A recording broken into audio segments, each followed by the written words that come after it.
And we're going to see, friends, that the farther you go in history backwards, the more intrinsically brilliant people were, just like the Bible says.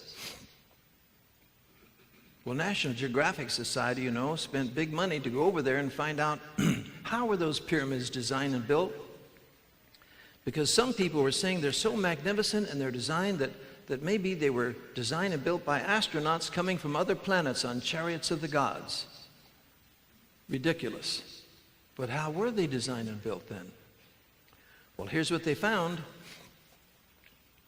That the 30,000 men who built those pyramids, it took 30 years to do it, to build each one, were not slaves beaten up by taskmasters. They were brilliant, dedicated engineers, every one of them. They had to coordinate, they had to cooperate, they had to know exactly how to do what they were doing. 4,800 years ago, long before Abraham ever got there, the wheel hadn't even been invented yet. So what did they do? They cut out these huge blocks of stone up the Nile, floated them down on rafts, and dragged them over moistened clay on sledges, just dragged them up level after level, row after row, year after year, building inside of this gigantic monument, future home for their Pharaoh god, tomb chambers on top of each other in case he died before it was finished, protected by sliding blocks that would crush a tomb robber. Magnificently designed, friends. Okay?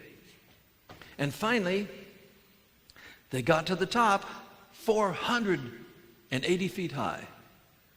And they worked their way back down with polished white marble surfacing. See?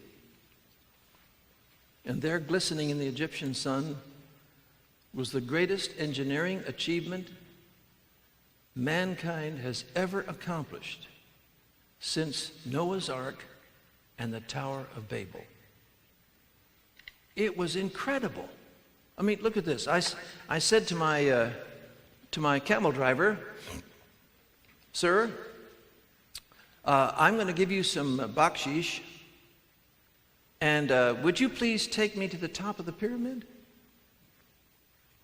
By the way, you know what? There's no marble left. It's all gone. It's been stripped off for thousands of years for building projects. So every step is 4.5 feet high. And it's like dangerous to climb up that thing. If you stumble and fall, well, it's serious.